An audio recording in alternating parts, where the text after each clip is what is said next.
O să trec pe limba engleză. Dwight, I'm turning into English. It's for you.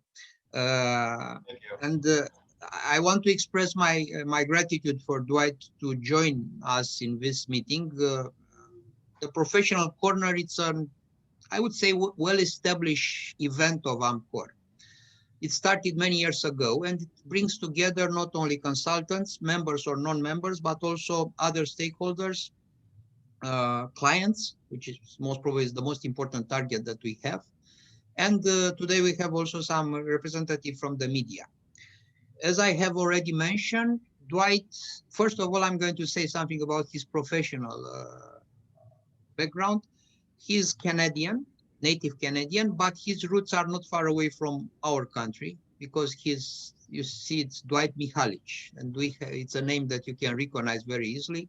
So his ancestors, he's the third generation of Canadians, I think, or yeah. But the previous ones were born in Hungary.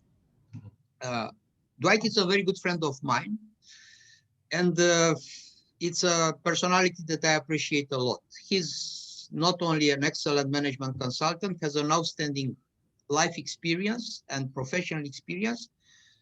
He's also a writer, which I never been until, and most probably I will never be. I'm not decided to write books, but he's a very, very good example for us as profession. And also I can tell you it's a great team member, and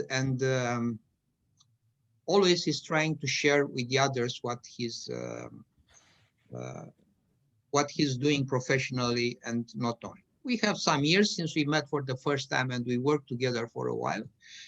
And now I'm very, very happy to have him as guest, and we have asked him to give us a little bit of view about digitalization and how we can help our clients by using that. It's actually some sort of continuation of what Cătălin has already started as a practical example. Dwight, the floor is yours. By the way, you are recorded, so we are going to use against you whatever you are saying, okay? Thank you. I appreciate that. Thank you for the kind introduction, and thank you for this opportunity to be here. I really appreciate it. It's always a pleasure of mine as a professional management consultant to be able to share ideas and learn from others. Cătălin's presentation was very interesting to me, even though I can't understand Bulgarian, but still just the slide share, I was able to get some ideas about teams. Romanian, not Bulgarian. Oh, Romanian. Budapest against Bucharest, not that way. Romanian, for sure. I don't know where my head is at. My only excuse is that I'm still on a little medications on my medical leave, so I'm not quite as sharp as I usually am. Thank you.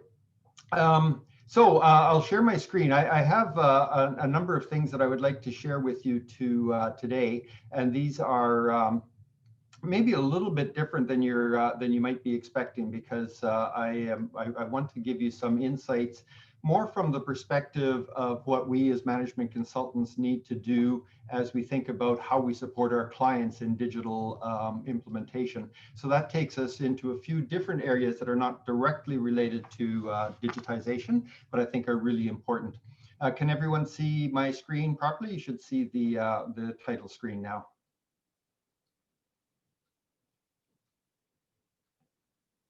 Yeah, we can see your screen, but it's not full screen.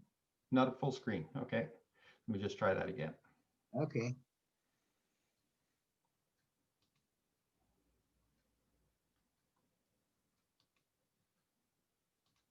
How's that? Nah, much better. Very good. Okay. Thank you very much. So, thank you again for that kind introduction. I appreciate that very much. To begin with, I would like to start with a welcome from ICMCI.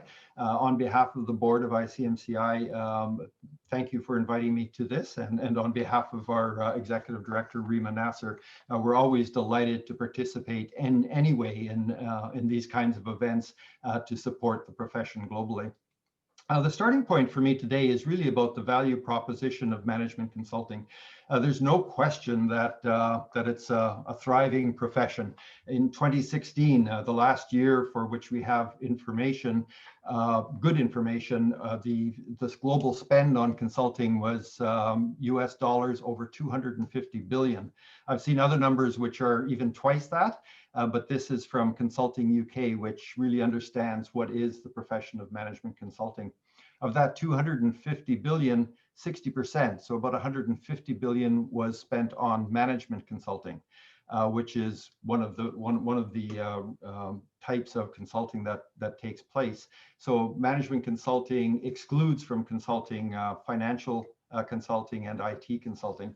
But even there, there is some blurring, because as we're talking about today, especially in IT and some aspects of finance, more and more that does get into management consulting. So anyway, the question before us, I think, as a profession is whether disruption is coming. And I've been saying now, as Sorin knows, for some time that it's not only coming, it has already started. And COVID-19 really was the wake-up call, I think, for the world in terms of how fast and how intrusive disruption can be. Never in our lifetimes have we seen anything that has been so disruptive to so many different aspects of our lives, both us as consultants, but also our client organizations. And the first part of that, of course, our clients went into real crisis mode. How do I protect my people? How do I ensure transparency with customers? How do I stabilize my supply chain? All of these issues around that, which forced us as management consultants to really pivot in the same way that our clients were, to help them understand how to react in unforeseen circumstances. But I say it's a wake-up call, and I say it's a wake-up call because even pre-COVID in 2019, in the decade of 2010 to 2020, there was a lot of things happening in increasing numbers that were creating disruption in client organizations. Natural disasters, because of the way we as human beings inhabit our earth, are increasing. There's no question about that. There's increasing technological disruptions. Think about Uber, think about GPS, think about cameras. These are things that totally disrupted specific sectors, specific industries, but can have wider disruptions as we move forward. In 2019, there was a lot of talk about a global slowdown and potential recession. Well, that's here now because of COVID, but the question remains of what's going to happen as we emerge from COVID and the vaccines are actually put in place. There's, of course, human disruption as a result of all of these things we're talking about, but also increasingly trade disruption. The path that we were on to a new global order of harmony and global trade and global prosperity has been disrupted because of some of the events of two of the world's largest trading partners, which also are leading to some balance of power and issues that are political in nature and could impact us as well. So I say all of that only to say that business as usual is not an option. So we as management consultants really do need to think very carefully about how it is that we provide our services and how it is that we pivot as heads of our firms or as management consultants, as individuals, to really provide the best services possible. One of the examples that I like to give comes out of a study in Europe in 2018, where they looked at the top 1,000 companies and asked them what they thought of management consulting services. And the report card wasn't very good. In general, organizations were feeling that consultants weren't providing the value for service that they expected. They were feeling that often consultants were coming to the table with kind of the pro forma solutions as opposed to really understanding where they are and helping them. And that often that the prices that were being charged were not there. So the author of the study wrote this at the conclusion, which I thought was very insightful, is that traditional two category, and by the two categories they mean the high-end expensive part of strategy consulting and the more commoditized other end, which is bringing in a team of consultants to help implement a major change program, whether it's IT or something else. So he says that major dichotomy of the larger firms tends to be breaking down now in terms of the way that clients are expecting us. So this third category that's emerging really is looking at more of a symbiotic relationship. How does that consulting organization serve the client organization in the way that best suits its needs? So it's no longer about providing recommendations and then leaving them to it. It's really a new model about come on in, help us solve this problem that we've already identified. Help us figure out how to implement that solution, and leave us with something that we're going to implement over the longer period of time so that we can continue as an organization.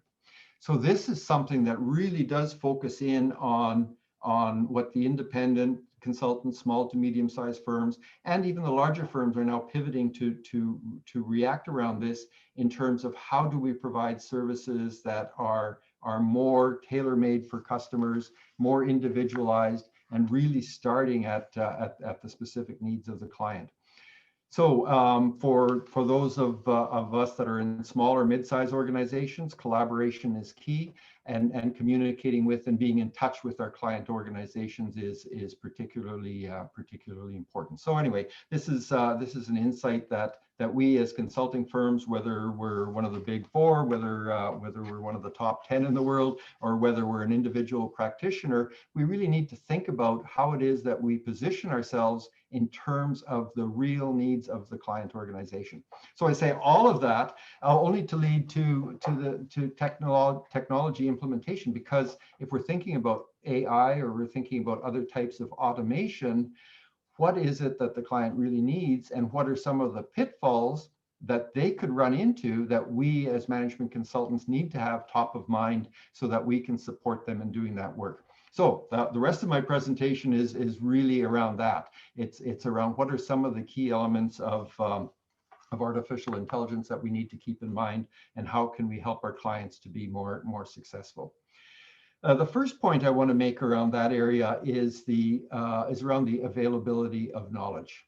There's no question that all of us have access to knowledge in new ways and in different ways. So in terms of how we are going to be able to access that knowledge changes, and the way in which our clients can access that knowledge changes the way in which they think about it. But it's not really quite as straightforward as simple access to knowledge. I know that the whole augmented intelligence, which is me asking my Google device, what's the shortest way home, what's the traffic light, what's the phone number of a certain person, or where's the nearest pizza place. All of these things are just at our fingertips in a way that they weren't there before. The question is, how do we use these in the best way possible? It's important, if we think about AI, that we think that we understand that it learns in very different ways from the way we as human beings learn. If we want to read a book, we start at the beginning of the book and we read through page by page by page by page. So we have a very sequential way of learning. AI gets that same book and it's there. It's right in front of that intelligence. We may remember, I don't know what % of what we read in that book. The AI has it. Once you've entered it into the machine, it's there. So this is an example that I was given at a conference that I was at, where in California, they digitized all of the cancer patient x-rays for a period of as much as they had, so decades worth of it. And they gave it to the AI machine to analyze all of these results and compare to the diagnoses of the doctors that had done the work. And what the AI discovered is that very, very early, excuse me, I'll just have a little bit of water here.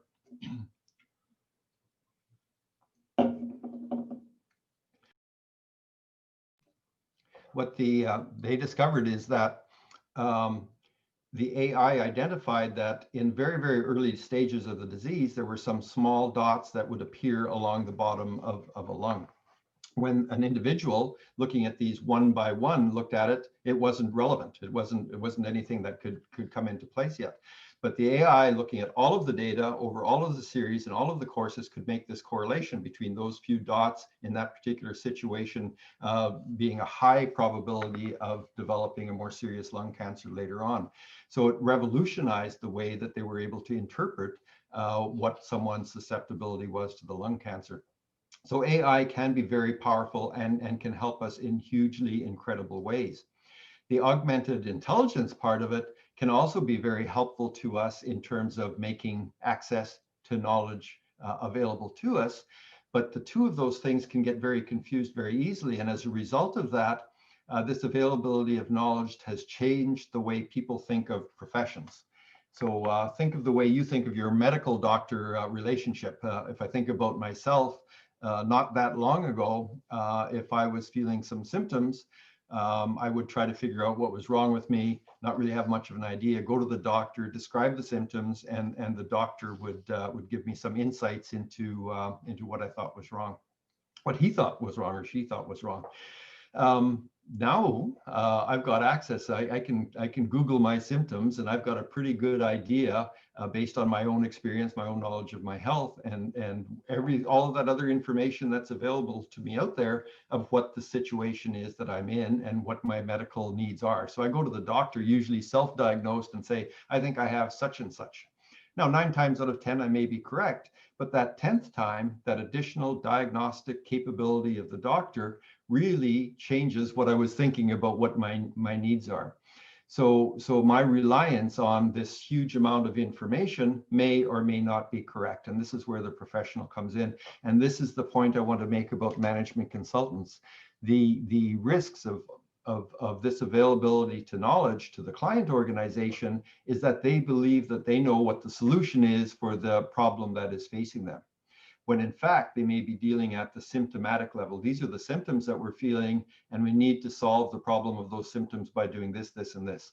We as management consultants have that diagnostic capability to get beneath the surface to say, yes, these are the symptoms, but the problem that you have is over here. This is the root cause. These are the things that we need to be working on. So we really need to continue and always to think about this availability of knowledge, that it does change the way people think about professions, and that we need to continually inform and support our clients in understanding that the profession of management consulting has value add over and above the knowledge, over and above the access to the data in terms of helping to solve problems and find the right solution set. This ability to network is also something that's come out of the technological revolution. So all of the social networking out there is hugely important in terms of us being able to connect with each other and with institutes being able to connect with each other. It does somewhat get in the way in terms of our national institutes about how they relate, how they attract management consultants. And we're always continually, as a profession, working in terms of what is the value add of our profession and people joining that. Then finally, we have this Uber-ization of consulting. And the Uber-ization of consulting is that if people don't understand the difference between one who says they are a consultant and one who is a professional management consultant, it's very easy to engage someone to do work that they're not qualified to do. If you were to do a Google search, find a management consultant in Romania, you would get millions and millions of responses.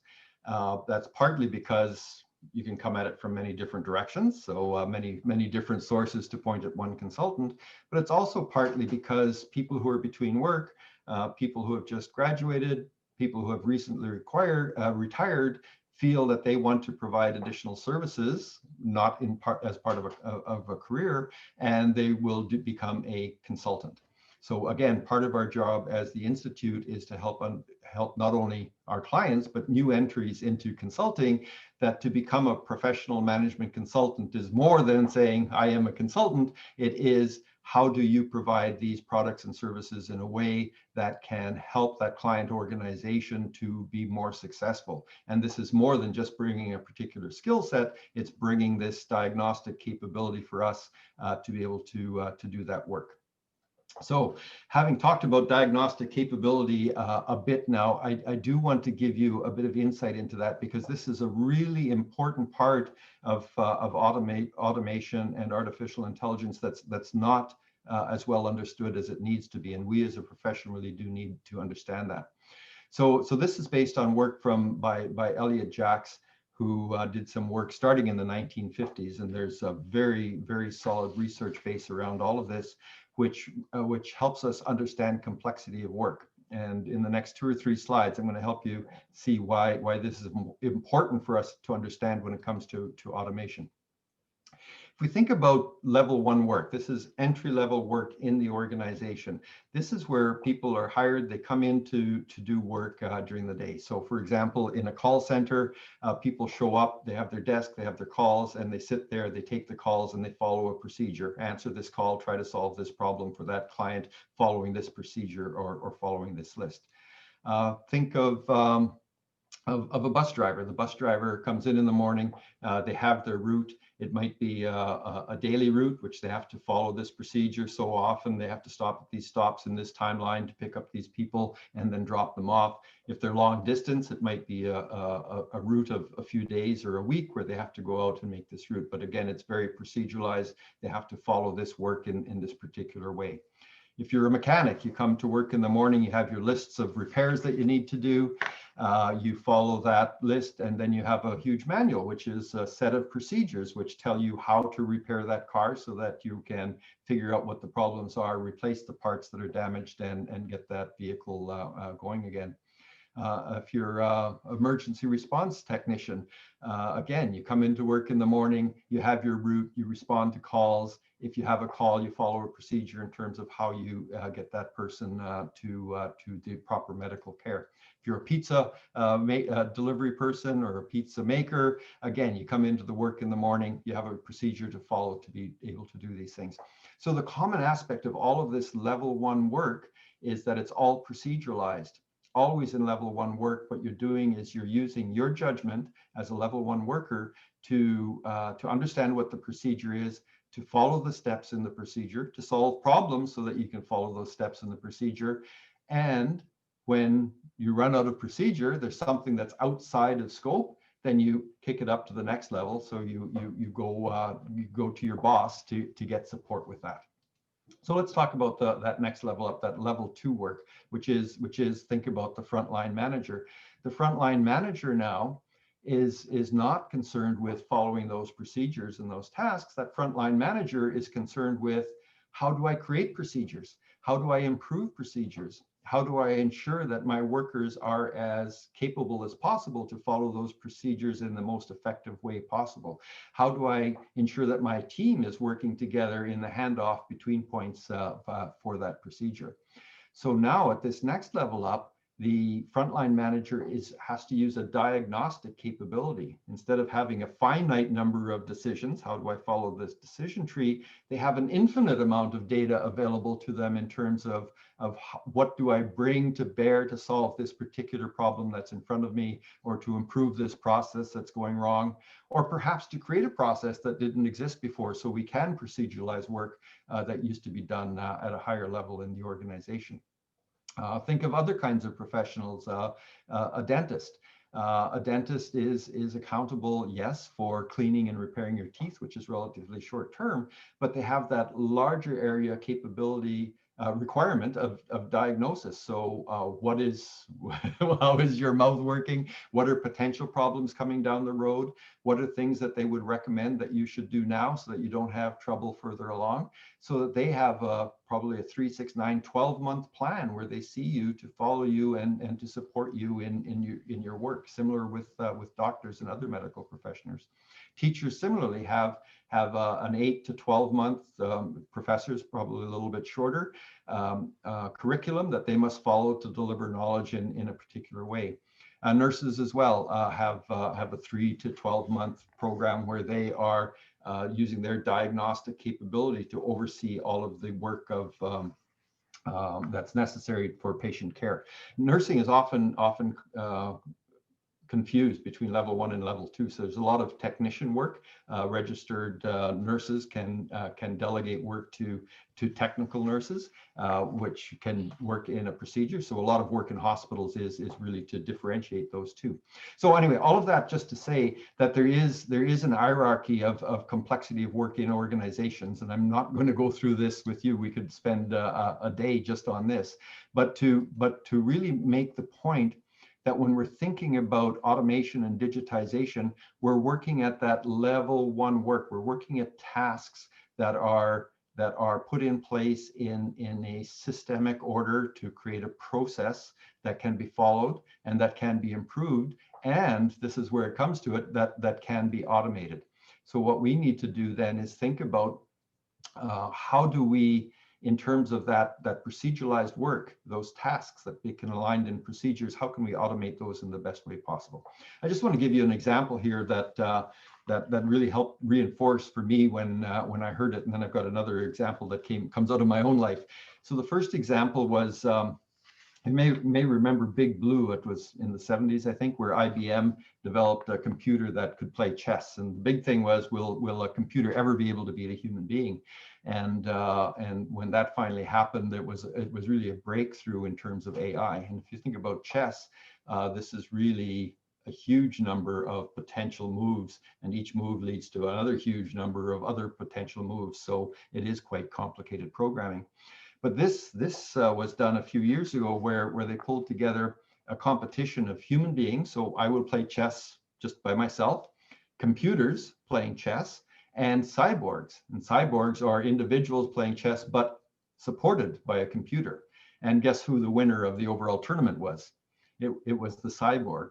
And what that really does reinforce is that human being with access to this computerized, automated source of information in terms of what are the best potential moves for this given situation, can then apply their diagnostic capability, which machines do not have yet, can use their diagnostic capability to figure, now out of all of these moves, which one can I do? All the computer can do is look at all of the moves that are available, and then based on previous experiences that it has in its database, can say, well, this is the move that's most likely to be successful based on previous moves. It cannot take a diagnosis of the current situation to do that. The personal example I have for you is comes out of my practice when I was the managing partner for an organization design firm. And in our organization design projects, we would interview all of the managers in an organization. So it could be hundreds to thousands of managers. And we always had 3 data points that we measured.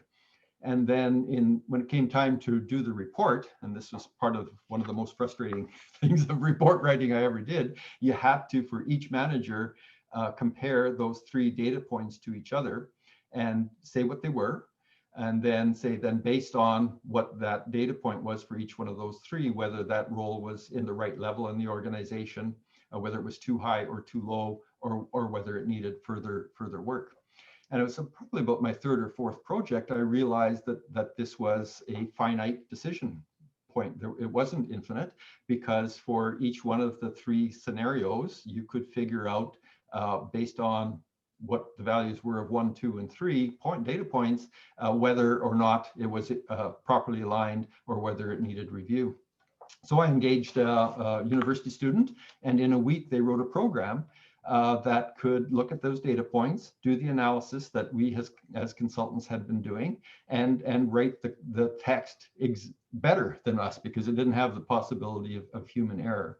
So work that would take me days in terms of providing that report now was done by the machine automatically. It was just came up in the report, and it was there, and it was always exactly right. Of course, based on the data input. So again, the point here is the diagnostic capability then of the consultant didn't have to be wasted in terms of these very precise measures and how they relate to each other. Let the machine do that work. And then when the results come out and are consolidated, then you can look at where those differences are and those ones that need further analysis, and use the diagnostic capability of the consultant to be able to do that work. The second example is a live example right now. I'm living through this one as a consultant, and I imagine many of you are as well. Part of my assessment program in effective managers is looking at what some of the root cause issues are in organizations and understanding what those issues are.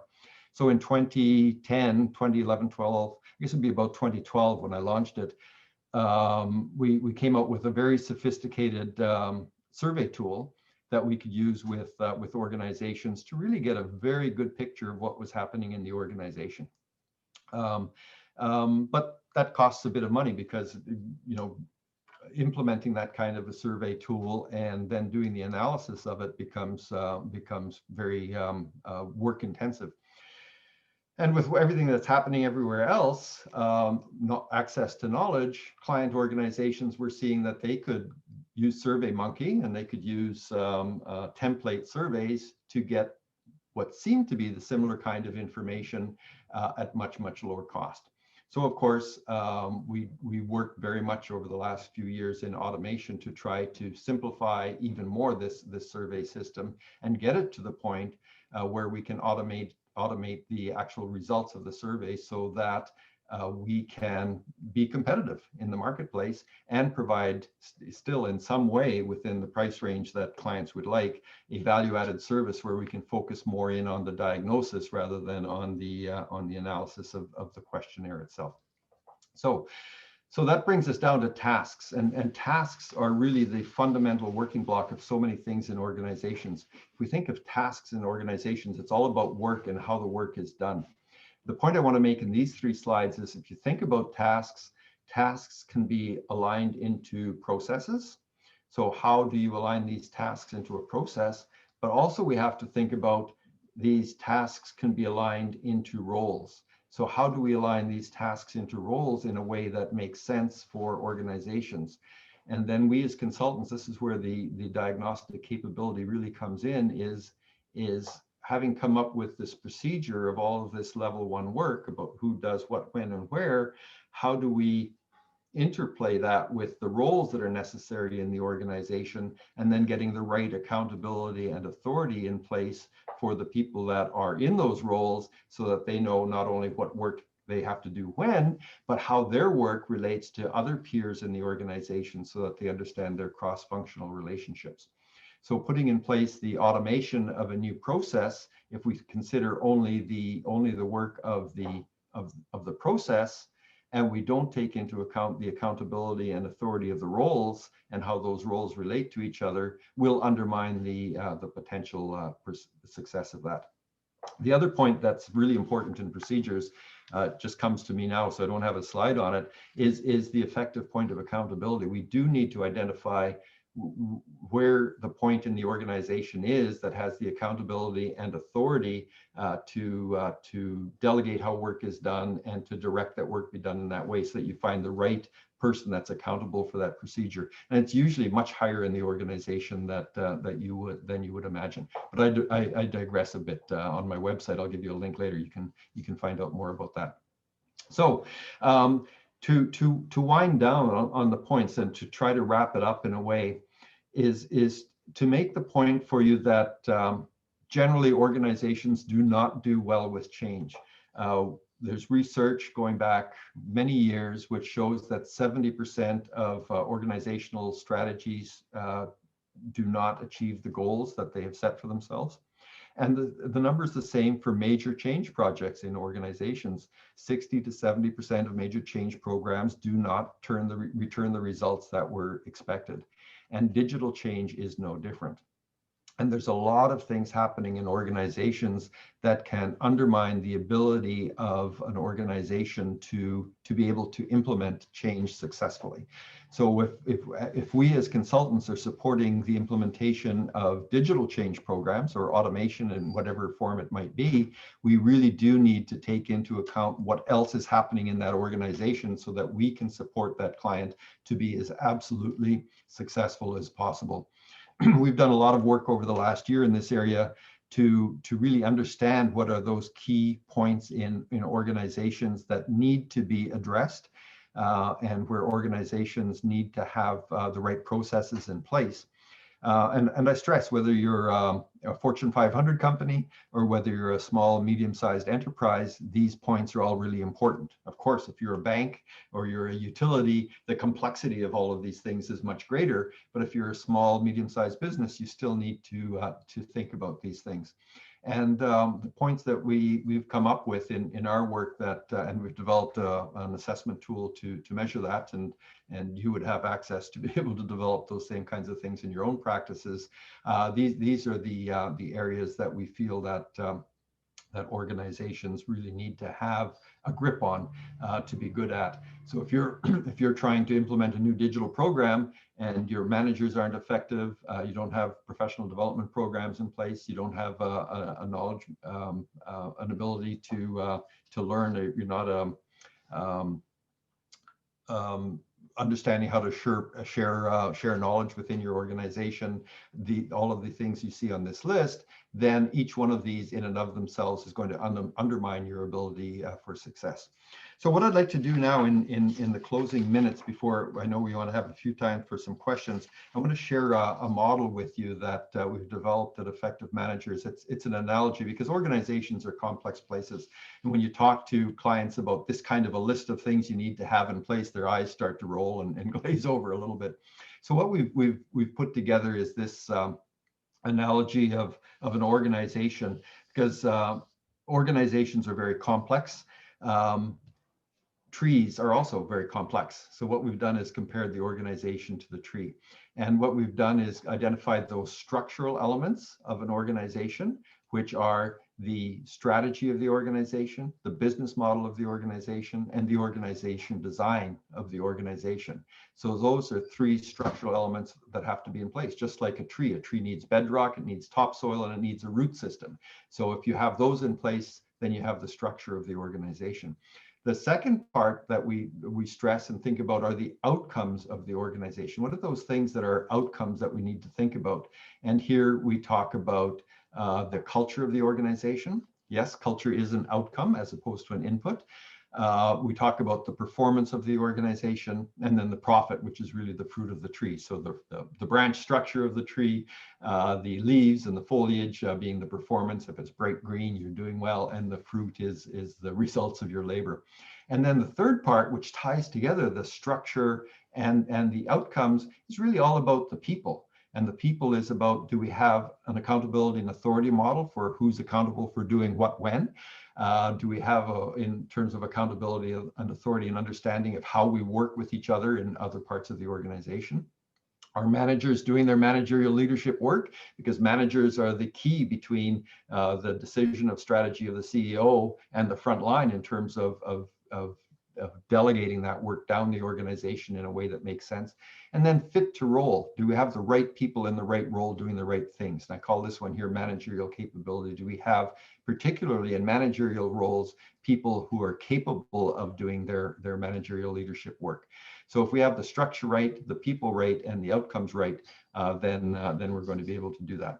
And again, I've got a link for you coming up where you can learn more about that if that's intriguing to you. So in conclusion, and we'll just come up to Q&A, Sorin, I know some people would like to, may have some questions for me. First of all, the pace of change is faster and the size of disruption is larger than we have ever seen. So we, as management consultants, really need to prepare ourselves for that world. We must, as management consultants, and in the profession of management consultants, we must lead in digitization and virtualization. Number one, we need to be able to support our clients as they do that. But number two, if we apply the concepts of digitalization and virtualization in our own firms, then we're learning and can demonstrate success by leading with our own firm. There's a bonus here. There's an added bonus, and the bonus is that as we automate and as we virtualize, we can in fact expand our reach because by automating and by automating, we're able to deliver our products and services less expensively. And by virtualizing, we're expanding our reach so that we can deliver our products and services basically anywhere in the world, as long as culture and language allow us to. So by doing those two things, not only are we making our services more accessible more broadly accessible, we can also make them more affordable for other organizations that might not have considered management consulting previously. So you can learn more about all of these things on the effectivemanagers.com website. There's the digital assessment. You can also learn more in terms of our YouTube channel, and I've got a lot of recorded information that's there. And we've just recently added a tab for consultants, so there is a resource section for consulting on the Effective Managers website. So do feel free to connect with me on LinkedIn or Facebook. I'm always happy to do that, or subscribe to the newsletter to get additional information. And remember the profession. We as a management consulting profession are growing. It's a great profession to be in. I've enjoyed every minute of this career that I'm in now, and I'm just delighted to have had this opportunity to share information with you. So thank you for that opportunity, and I'll hand it back now to you, Sorin, to see if there are any questions. Thank you very much, Dwight. I will try to summarize what I have learned. I have learned that we have a great future, but there is a but. We have to be on the edge of transformation, on the edge of disruption, a word that I don't like at all.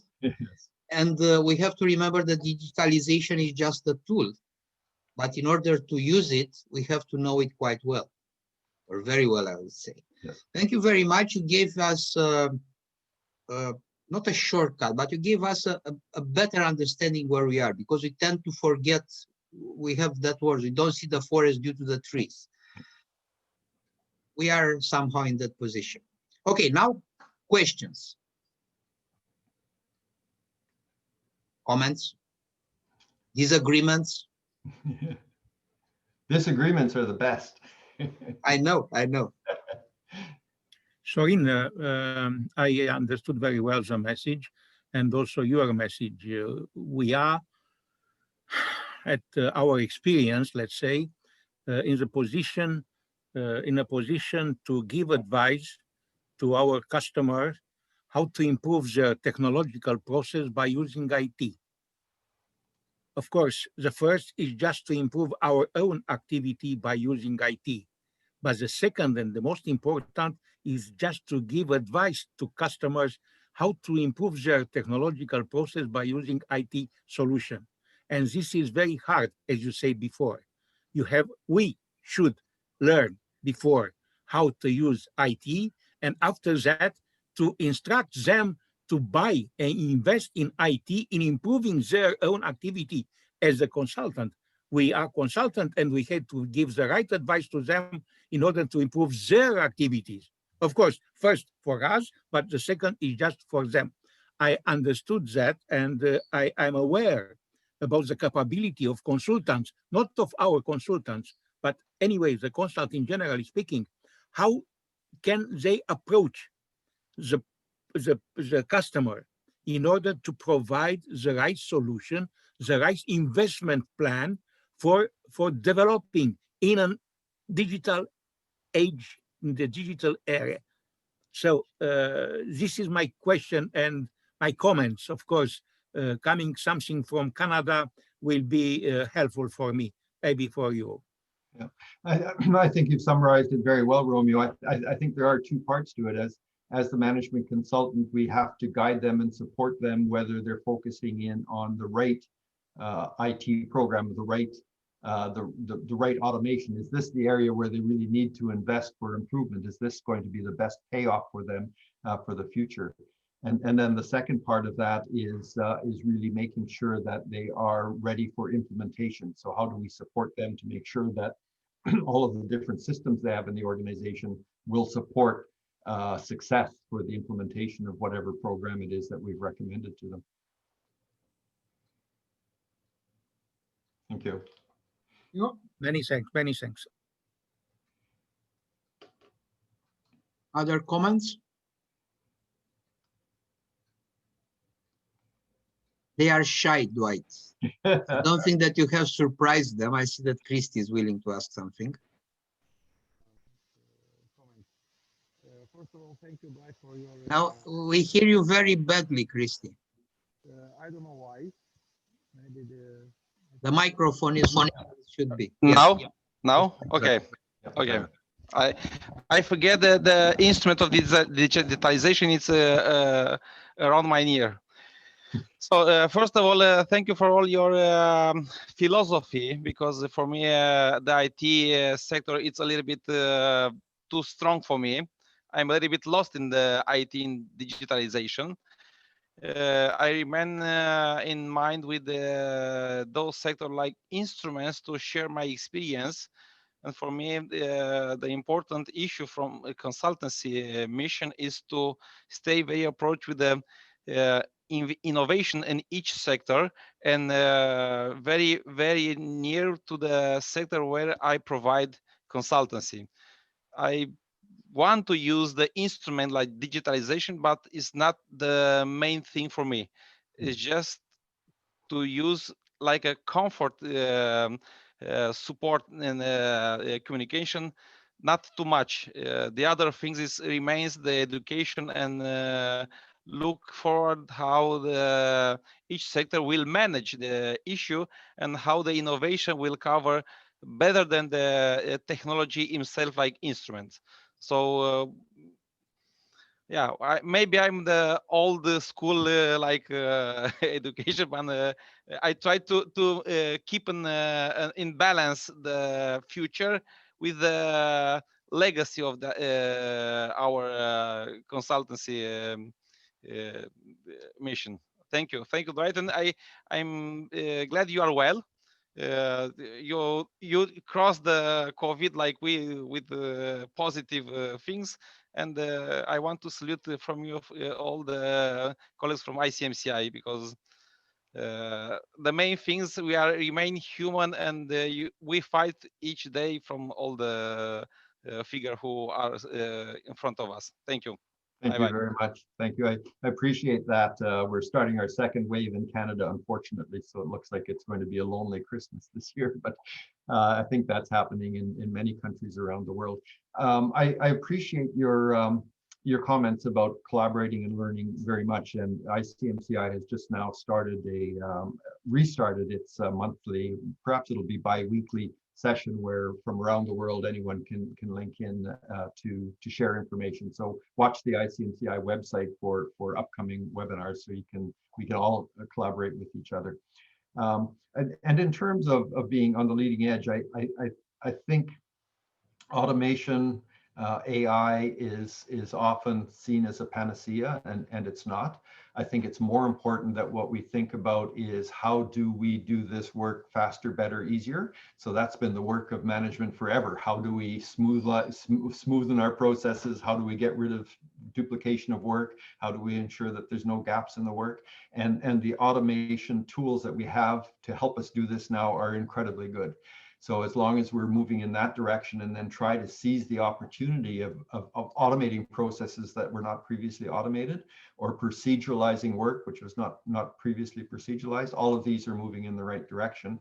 And that will lead to the Uber type of breakthroughs eventually.